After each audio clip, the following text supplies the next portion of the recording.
দেখে বোঝার উপায় নেই, এখানেই চলছে বান্দরবানে শিশু কিশোরদের খেলার সব আয়োজন।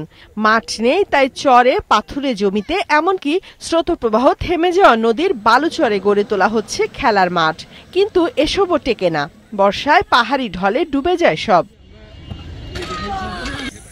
পার্বত্য জেলা বান্দরবানে সমতল জায়গায় যেখানে বিলাসিতা, সেখানে পরিকল্পিত মাঠ তো স্বপ্নই।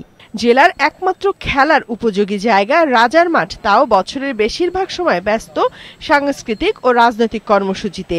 বান্দরবানের একটা মাঠ ছাড়া আর কোনো মাঠ নাই, যে কারণে আমাদের নদীর বালুচরে খেলতে হয়। এই বর্ষার কালে পানির কারণে, বন্যার কারণে আমাদের এই মাঠটা বন্যায় ধাবিত হয়ে যায়, যার কারণে আমাদের খেলাটা স্থগিত রাখতে হয়। খেলার সময় আমাদের অনেক সময় যে বালির কারণে পা ব্যথা বা অনেক ব্যথা হয়, সেজন্য আমাদের মাঝে মধ্যে খেলা হয় না।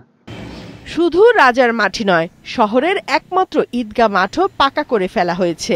ফলে খেলাধুলার একেবারে জায়গা নেই বললেই চলে। এর প্রভাব পড়ছে তরুণ প্রজন্মের উপর। ক্রীড়ার প্রতি উৎসাহ হারিয়ে ফেলছে তারা। নিজেকে ফিট রাখা বা জাতীয় পর্যায়ে খেলার স্বপ্ন, সবকিছু থেমে যাচ্ছে মাঠের সংকটে। নদীতে খালি পায়ে দুঃখ পাই, আর কোনো মাঠ নাই করে খেলা। এটা মাঠের খেলার যোগ্যই না আর কি, যেটা মাঠ আমরা খেলছি সেটা। আর একদিকে যেটা, সেটা হচ্ছে যে নদীর এই পারে খুব মাঠের দেখতে পারেন আপনারা, মাঠের অবস্থা খুব শক্ত, উঁচা নিচা। আমরা নদীর পাড়ে খেলি প্রতিদিন, ওখানে আমাদের পায়ে ব্যথা পাই, তাই জন্য আমরা একটা খেলার জন্য মাঠ চাই। একটা মাঠ শুধু খেলার জায়গাই নয়, সেটা স্বপ্ন গড়ার মঞ্চ, আত্মবিশ্বাসের আঁতুড়ঘর। মাঠের সংকট দূর করার পাশাপাশি নিয়মিত ক্রীড়া প্রতিযোগিতা আয়োজন নিশ্চিত করার দাবি বান্দরবানের সাবেক খেলোয়াড় ও ক্রীড়া সংগঠকদের। বান্দরবানের স্টেডিয়াম এবং রাজার মাঠ ছাড়া তো কোনো খেলার মাঠই নেই। যদিও রাজার মাঠকে আমরা খেলার মাঠ বলছি, এটা আসলে রাজনৈতিক বা বিভিন্ন অনুষ্ঠানে ব্যবহার হয়ে থাকে। বর্তমান যারা ক্রীড়া সংস্থার সাথে রয়েছেন, ডিএফ এর সাথে রয়েছেন, আপনারা যদি একটু সদয় হন, আপনারা যদি চান, আমার মনে হচ্ছে বান্দরবানে আরো বিভিন্ন মাঠ আপনারা করতে পারেন। সবাই তো স্টেডিয়ামে গিয়ে খেলতে পারে না। যারা ভালো প্লেয়ার লিগ পর্যায়ে খেলে, তারা স্টেডিয়ামে অনুশীলন করে।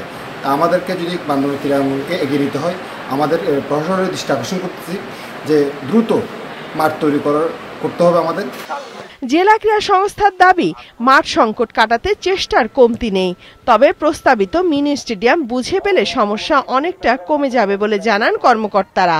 যদি খেলার মাঠ পর্যাপ্ত না থেকে থাকে, সেক্ষেত্রে যেগুলো পুরাতন মাঠ রয়েছে তাদেরকে সংস্কার করা, আর যদি প্রয়োজন হয় নতুন জায়গায় অ্যাকর্ড করে জেলা প্রশাসন যদি এটি নতুন মাঠ করে সৃষ্টি করতে পারে, তাহলে আমাদের যুব সমাজে বিপদে চলে যাচ্ছে, এই বিপদগামী থেকে তাদেরকে আমরা পুনরুদ্ধার করতে পারবো। পৌরসভা থেকে একটি ফান্ডিং করে অলরেডি একটি প্রজেক্ট দেওয়া হয়েছে, সেটি খুব শীঘ্রই বাস্তবায়ন হবে। আর মিনি স্টেডিয়ামের জন্য আমাদের এখন একটি সমতল জায়গা বের করে বান্দরবান সদর ও রোয়াংছড়ি দুই জায়গায় দুটো মিনি স্টেডিয়াম করতে পারলে আমাদের দুটা মাঠ আমরা সদরের পাশাপাশি পাবো। রাঙামাটি ও খাগড়াছড়ি পার্বত্য অঞ্চলের হলো এই দুই জেলা থেকে বাংলাদেশ নারী ফুটবল দলে অনেকেই জায়গা করে নিয়েছে। কিন্তু বান্দরবানে সেটি হচ্ছে না।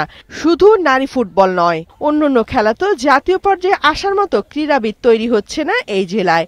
মাঠের সংকট কাটাতে না পারলে হয়তো খেলাধুলায় হারিয়ে যাবে বান্দরবান থেকে।